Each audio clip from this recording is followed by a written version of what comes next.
নমস্কার, আমি সৌমেন সরকার আর আপনারা দেখছেন ক্যাম্পাস প্লাসের আরেকটি নতুন প্রতিবেদন।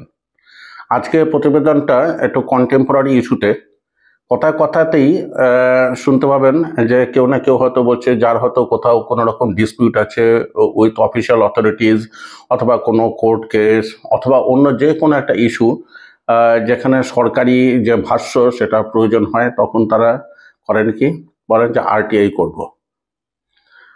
এই আরটিআই গোটা কথাটা মানেটা কি? আরটিআই হচ্ছে abbreviated form right two information. 2005 সালের 10ই অক্টোবর এই অ্যাক্ট কার্যকরী হয়েছিল। এটার পোশাকি নাম হচ্ছে right two information act 2005। It started in October 2005। তো এখন এই যে কথাগুলো বলে না যে আরটিআই করব, এই কথাটা মানেটা কি? আরটিআই মানেটা কি? আরটিআই এর প্রথম যে জিনিস সেটা হচ্ছে ইনফরমেশন। তো question is what is information?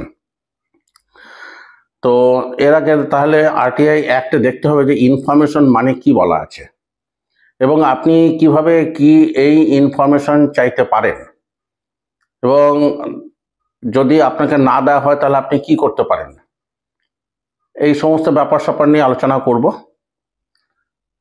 এবং এর শেষে একটা ছোট্ট ভিডিও করা আছে যেটাতে দেওয়া আছে যে আরটিআই করার কি পদ্ধতি, তার ফিজ কি এবং কোথায় কোথায় আরটিআই করা যাবে না। একটা সামগ্রিক এরকম একটা দৃষ্টি দিয়েই এই ভিডিওটা বানানো হয়েছে। তা আজকে হচ্ছে প্রথম পার্ট। সেকেন্ড পার্টে একটা ইন্টারেস্টিং জিনিস নিয়ে আসবো, সেটা হচ্ছে যে এর হিস্টোরিক্যাল ব্যাকগ্রাউন্ড এবং ল্যান্ডমার্ক কেসেস। অর্থাৎ কিনা যে সমস্ত আরটিআই এর মামলার ফলে বা আরটিআই করার ফলে আমাদের সমাজ বা প্রাত্যহিক জীবনে বা জাতীয় জীবনে একটা বিশাল পরিবর্তন এসছে কোয়ালিটেটিভ, সেই ব্যাপারগুলো আমরা পরবর্তী যে এপিসোড আছে সেখানে আলোচনা করব। তো এই এপিসোডে শুধুমাত্র রুলস, প্রভিশনস, প্রসিজিওরস এই সমস্ত আলোচনা করব। দীর্ঘায়িত না করে সোজাসুজি চলে আসা যাক। What is information? As per Section 2F of RTI Act 2005, information means any material in any form, including records, documents, memos, emails, opinions, advances, press releases, circulars, orders, logbooks, contracts, reports, papers, samples, models, data material held in any electronic form, information relating to any private body which can be accessed by a public authority under any other law for the time being in force. অর্থাৎ কিনা সরকারি যে রেকর্ডে যা যা আছে প্রায় সমস্ত কিছুই কিন্তু এই আরটিআই অ্যাক্টে কভার করা আছে। অর্থাৎ আপনি যদি সেটা ঠিকমতোভাবে চাইতে পারেন, বোঝাতে পারেন যে আপনার কি প্রয়োজন, তাহলে কিন্তু আরটিআই অ্যাক্ট অনুযায়ী আপনি এই জিনিসগুলো পাবার অধিকারী। এই যে বলে দিচ্ছে documents, records, মেমোস, emails, opinions etcetera. তো এইটা হলো ইনফরমেশন, এগুলো আপনি চাইতে পারেন। তার এরপর আবার ব্যাখ্যা করতে হবে যে এই ইনফরমেশন রিলেটেড আপনার রাইটটা কি, যেটাকে হচ্ছে right two information. What is that right? এবং এইটা দেখতে গেলে আপনাকে দেখতে হবে section 2J of RTI act. Right to information means right to information accessible under this act which is held by or under the control of any public authority and includes the right to inspection of record, documents, work, etc., taking notes, extracts, certified copies of the documents or records, taking certified samples of the materials, and obtaining information in the form of diskettes, floppies, etc. অর্থাৎ কিনা যদি কোথাও কোনো project চলে, সেই project দেখে আসা আপনার অধিকার আছে। আপনি দলিল দস্তাবেজ থেকে আপনি নোট নিতে পারবেন, আপনি রেকর্ড ইন্সপেকশন করতে পারবেন, আপনি কপি অফ দি রেকর্ডস চাইতে পারবেন, এবং যদি কোনো রকম প্রোডাক্ট কিছু থেকে থাকে তার স্যাম্পলও আপনি নিতে পারবেন।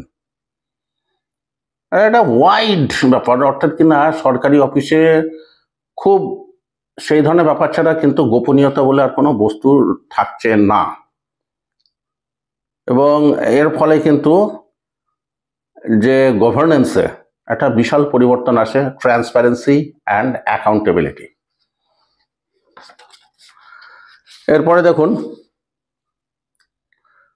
আরটিআই অ্যাক্টের যে যখন হয়েছিল তার চেহারাটা একটু দেখে নিন। তখন অফিসিয়াল গেজেট বা এই অন্যান্য জায়গাতে ফর পাবলিক ইনফরমেশন যখন আরটিআই অ্যাক্টটা দেওয়া হলো তখন সেটা চেহারাটা কেমন ছিল। এরপরে দেখতে হবে যে আরটিআই এর যে স্ট্রাকচারটা, অ্যাডমিনিস্ট্রেশন, আরটিআই যে ইনফরমেশন যে স্ট্রাকচার, তার চেহারাটা কেমন ছিল। দেখুন, প্রথমে তো রাজ্যে স্টেট ইনফরমেশন কমিশন, আর সেন্টারে অর্থাৎ অল ইন্ডিয়াতে সেন্ট্রাল ইনফরমেশন কমিশন। অ্যাকচুয়ালি সিআইসিকে আমরা একটু বেশি গুরুত্ব দিই এই কারণে যে সিআইসির দেওয়া যে ডিরেক্টিভস, যে অর্ডার্স, যে গাইডলাইন, এটা কিন্তু গোটা ভারতের ক্ষেত্রে প্রযোজ্য। যদিও সেন্ট্রাল গভর্নমেন্ট অফিসের ক্ষেত্রে কিন্তু ব্যাপারটা হচ্ছে অ্যাজ বিং দি বিগার এন্টিটি, তো যে প্রিন্সিপাল বা যে আইডিয়াল যেটা সেট করা যায় সিআইসি, সেটাই কিন্তু গোটা ভারতে চালু হয়ে যায়। তো এখানে পাবলিক অথরিটি প্রথমে আসবে সেন্ট্রাল ইনফরমেশন কমিশন। কি করে গঠন হয় সেটা বলছি। তার নিচে থাকে, যদিও ঠিক ডাইরেক্টলি আন্ডারে নয়, কিন্তু তার যে নিচের ধাপ সেটা হচ্ছে public authority. What is public authority? এই যে অফিসগুলো, এই যে বড় বড় যে অফিস, এই অফিসগুলো কিন্তু যেগুলো সাবস্টেন্সিয়ালি গভর্নমেন্টের পয়সাতে চলে বা গভর্নমেন্টের নিজস্ব ডিপার্টমেন্ট, সেটা পাবলিক সেক্টর আন্ডারটেকিং হোক বা অন্য যে কোনো সংস্থা হোক যেটা সাবস্টেন্সিয়ালি ফিনান্স বাই গভর্নমেন্ট, সেটা সেন্ট্রাল হোক আর স্টেট হোক, তাকে বলে পাবলিক অথরিটি।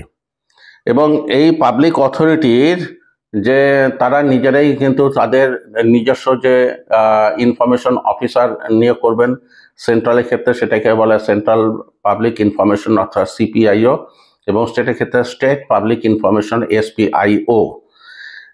এবং এরা যে এই যে সিপিআইও বা এই যে ফার্স্ট অ্যাপেলেট অথরিটি, এদেরকে নিয়োগ করতে হচ্ছে পাবলিক। যেমন ধরুন ডিস্ট্রিক্টে ধরুন কথা বলছি ইনকাম ট্যাক্স, কোনো একটা কমিশনার বা কোনো একটা সার্কেল, এরা হচ্ছে পাবলিক অথরিটি, স্বয়ংসম্পূর্ণ সংস্থা। ডিস্ট্রিক্টে যেমন ধরুন যে ডিস্ট্রিক্ট কালেক্টরস বা ডিস্ট্রিক্ট ম্যাজিস্ট্রেটস অফিস, তো এরকম তো বিভিন্ন অফিস আছে। সেই অফিসে যারা বা রেলে বা যে কোনো ডিপার্টমেন্টের যে অফিস আছে, সেই অফিসটাকে বলা হচ্ছে, অফিসের যে হেড তাকে বলা হচ্ছে public authority.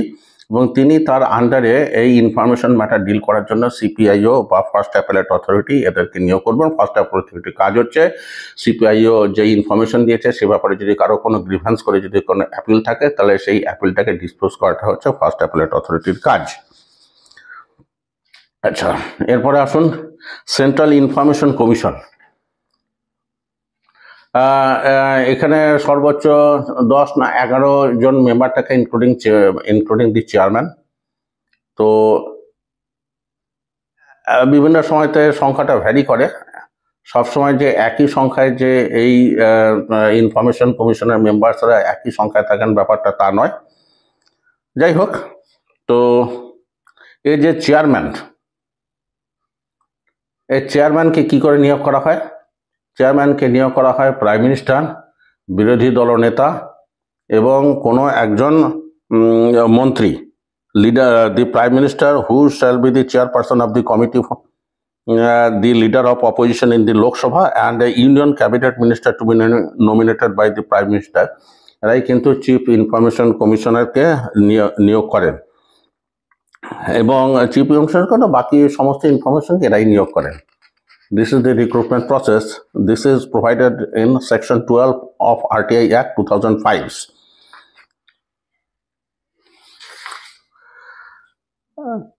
Public authority ke head of the department, head of the office এরা হচ্ছে পাবলিক অথরিটি, এবং এই ইনফরমেশন ম্যাটারটা ডিল করার জন্য সেন্ট্রাল বা স্টেট পাবলিক ইনফরমেশন অফিসার নিয়োগ করা হয়। তো section 2H of the RTI act public authority কিভাবে ডেসক্রাইব করছে দেখুন। Public authority means any authority or body or institution of self-government established or constituted by or under constitution by any other laws made by the parliament, অর্থাৎ পার্লামেন্টের তৈরি করা আইন অনুযায়ী যদি কোনো সংস্থা গঠন হয়ে থাকে তাহলে তাও, by any other law made by the state legislature, by notification issued or order made by the appropriate government, body owned, controlled, substantially financed, এই যে বলছিলাম টাকা পয়সার ব্যাপার, যেখানে পাবলিক মানি দ্বারা সংস্থা চলবে সেখানেই কিন্তু RTI করা যাবে। So this is all about public authority and central information public information officer. আচ্ছা, এরপরে আসুন যে কি করে অ্যাপ্লিকেশন করতে হয়। সেকশন 6 এই অ্যাপ্লিকেশনের ব্যাপারটা ডিল করে। 6/1 আপনি ধরুন আজকে যে অফিসটাতে পার্টিকুলারলি আপনাকে আগে জানতে হবে যে কোন অফিসে আপনি যে ইনফরমেশনটা চাইছেন সেটা পাওয়া যাবে, এবং তার যে CPIO বা সেন্ট্রাল পাবলিক ইনফরমেশন অফিসার বা স্টেট হলে স্টেট পাবলিক ইনফরমেশন অফিসার, তাকে অ্যাড্রেস করে চিঠি তৈরি করতে হবে। Section 6/1 of RTI Act দেখুন, a person who desires to obtain any information under the Act shall make a request in writing or through electronic means in English or Hindi or in the official language of the area in which the application is being made, accompanying such fee as may be prescribed. এই RTI করতে গেলে কিন্তু 10 টাকার একটা ফি লাগে। এই কি ব্যাপার, কাকে দিতে হবে, এটা ভিডিও যে পরবর্তী অংশে যে আর একটা ছোট ভিডিও করা আছে তার মধ্যে দেখবেন RTI ইনফরমেশন RTI রুলস 2012 দেওয়া আছে, তার মধ্যেই কিন্তু এইগুলো সমস্ত এই ব্যাপারগুলো রেকর্ড করা আছে, আপনারা একটু দেখে নেবেন যখন প্রয়োজন হবে।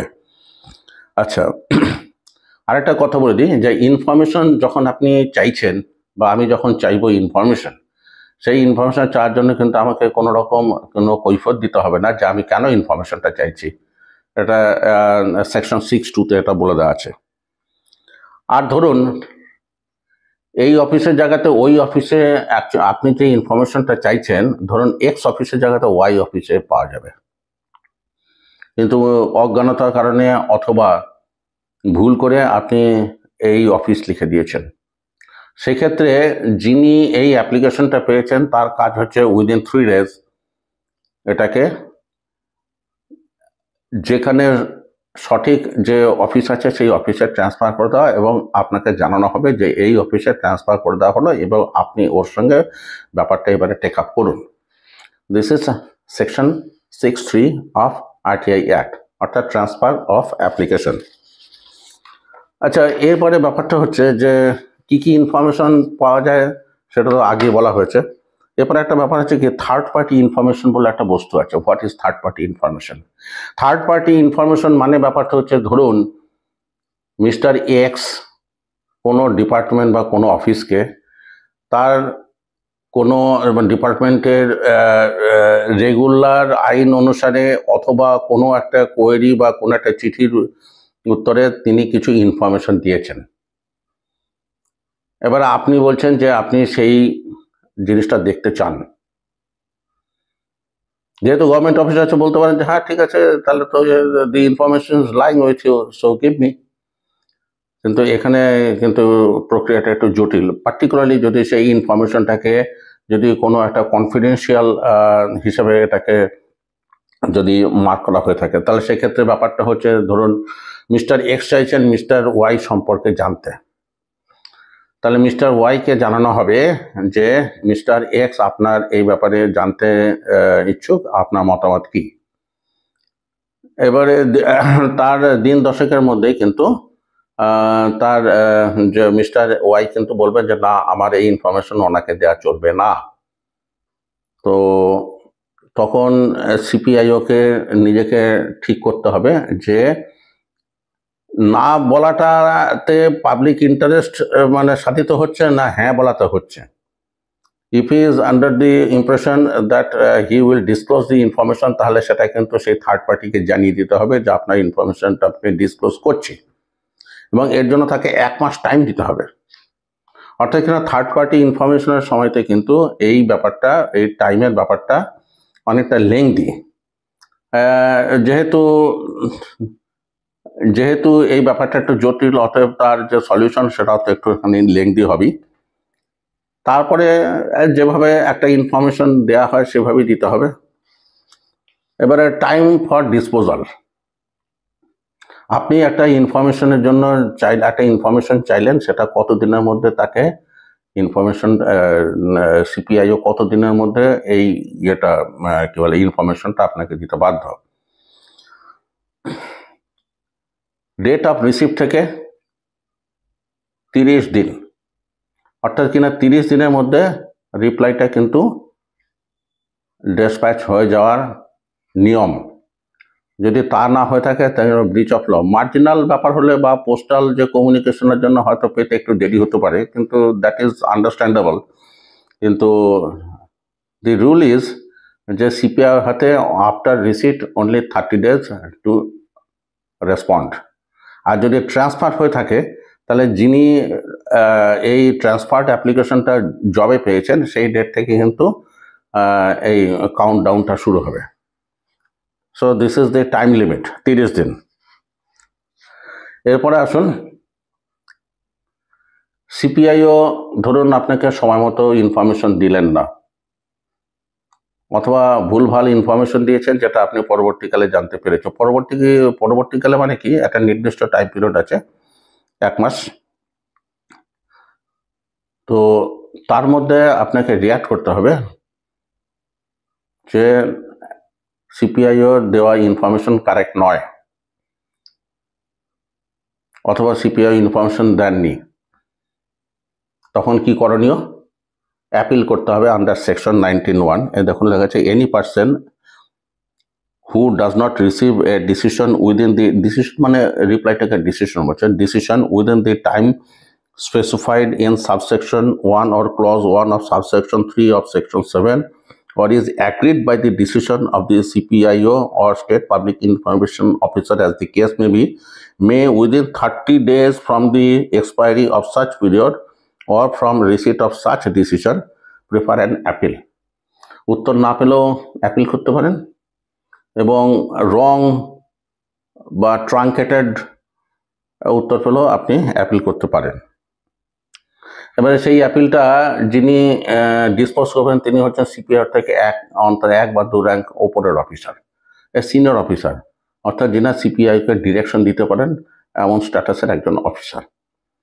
সেই অফিসারের কাছে কিভাবে অ্যাপিল করবেন সেটা ভিডিওর যে পরবর্তী যে ভিডিওটা আছে সেখানে প্রসিজিওরটা আছে, একটু দেখে নিন। এটাকে বলে ফার্স্ট অ্যাপেলেট অথরিটি। এবারে আপনি যদি সেই ফার্স্ট অ্যাপেলেট অথরিটির উত্তরেও যদি আপনি সন্তুষ্ট না হন, সেক্ষেত্রে কিন্তু আপনাকে যেতে হবে সেকেন্ড অ্যাপিল, অর্থাৎ কিনা সরাসরি সিআইসিতে।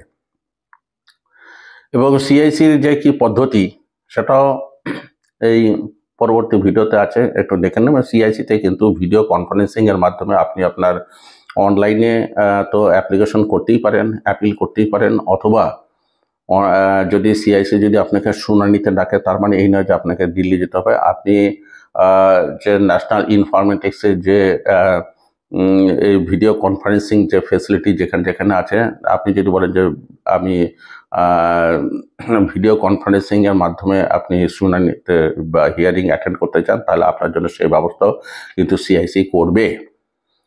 এবং আপনাকে বলে দিতে হবে যে you want to be heard in person. তো যাই হোক, এরপরে ব্যাপারটা হচ্ছে পেনাল্টি। কমপ্লেইনও করতে পারেন, যেখানে সরাসরি আপনি রিপ্লাই পাননি বা রিপ্লাই যথেষ্ট দেরিতে এসছে বা ভুল এসছে, আপনি যদি খুশি না হন তাহলে আপনি অ্যাপিলের পরিবর্তে কিন্তু আপনি কমপ্লেইনও করতে পারেন। Section 21, where the Central Information Commission or the State Information Commission, as may be at the time of deciding any complaint or appeal, is of the opinion that the Central Information Officer or State Information Public Information, as the case may be, has without any reasonable cause refused to receive an application nanny, or information has not has not furnished information within the time specified under subsection 1 of section A, the request for information, or knowingly given incorrect, incomplete or misleading information, or destroyed the information which was the subject of the request, for obstructed in any manner in furnishing the information, it shall impose a penalty of 2,250। অর্থাৎ কিনা এতগুলো offence কিন্তু এখানে list out করা আছে। Complain না করলেও কিন্তু পেনাল্টি চাপতে পারে সিপিআইওর ওপরে, পার ডে 250 টাকা হিসাবে ম্যাক্সিমাম 25,000 টাকা। একজন সরকারি অফিসারের উপর যদি পেনাল্টি চাপে, তার ক্যারিয়ারের কিন্তু 12টা বেজে যায়। এবং আরও যে সিরিয়াস অপরাধ আছে, সেই সিরিয়াস অপরাধ থেকে দেখুন সেকশন 20/2-তে বলা আছে যে CIC can even ask the public authority to start a disciplinary case proceedings against the first appellate authority or the CPIO। বারে বারে CPIO এবং SPIOর মধ্যে মিশে যাচ্ছে। তা সেন্ট্রাল গভর্নমেন্টের ক্ষেত্রে CPIO, স্টেট গভর্নমেন্টের ক্ষেত্রে স্টেট ইনফরমেশন কমিশন। তো this is more or less all about CPIOs, যেটা আমাদের সবাইকে মোটামুটিভাবে দৈনন্দিন RTI এর ব্যাপারে কাজে লাগে। আরেকটা ব্যাপার হচ্ছে কি, যে এই যে RTI ম্যাটারটা, এটা কিন্তু অনলাইনেও করে দেওয়া যায়। কীভাবে হয় সেটা ভিডিওতে বলা আছে, দেখবেন 1 by 1 ফলো করে নেবেন। দেখবেন হোয়াট ইজ দি প্রসিজিওর, কোথায় কিভাবে কি মানে ইলেকট্রনিক অ্যাড্রেস কোথায় দেওয়া আছে, কিভাবে CIC-তে যেতে হবে, কিভাবে ফার্স্ট অ্যাপেলেট অথরিটিতে করতে হবে, কি ফরম্যাটে করতে হবে, কত ওয়ার্ডে করতে হবে, কি কি কাগজ লাগবে, সমস্ত কিছু ওখানে বলে দেওয়া আছে। তো more or less this is all about the usual part of RTI that concern us. একটা কথা বলে রাখি যে কিছু গোল্ডেন রুল আছে, যেটা সবসময় যে রুল বুকে দেওয়া আছে তা না। আপনি ধরুন আজকে কোনো একটা প্রাইভেট বডি থেকে বলে যে RTI করবো, হবে না। কেন হবে না? কারণ সেটা গভর্নমেন্টের মানিতে সেটা চলছে না। অর্থাৎ RTI অ্যাক্ট যাদের ক্ষেত্রে প্রযোজ্য, সেটা তো বলে যাচ্ছে পাবলিক অথরিটিকে। পাবলিক অথরিটির সংজ্ঞাটা জেনে নেওয়াটা কিন্তু খুব জরুরি। তো যাই হোক, আর ইনফরমেশন ব্যাপারেও মানে সতর্ক থাকতে হবে যে হোয়াট ইজ ইনফরমেশন। এই যে সেকেন্ড পার্টে একটু দেখে নেবেন, যারা RTI করবেন তাদের এইখানে ইলেকট্রনিক অ্যাড্রেস সমস্ত দেওয়া আছে, সেখান থেকে কিন্তু তারা ডাইরেক্টলি নিজেরাই এটা করে নিতে পারবেন, এতে কোনো অসুবিধা কিছু নেই। পরবর্তী যে ভিডিও আছে সেই ভিডিওতে কিন্তু দেখাবো যে এর হিস্টোরিক্যাল ব্যাকগ্রাউন্ড এবং several landmark judgement. And for this episode, here is the end. Namaskar.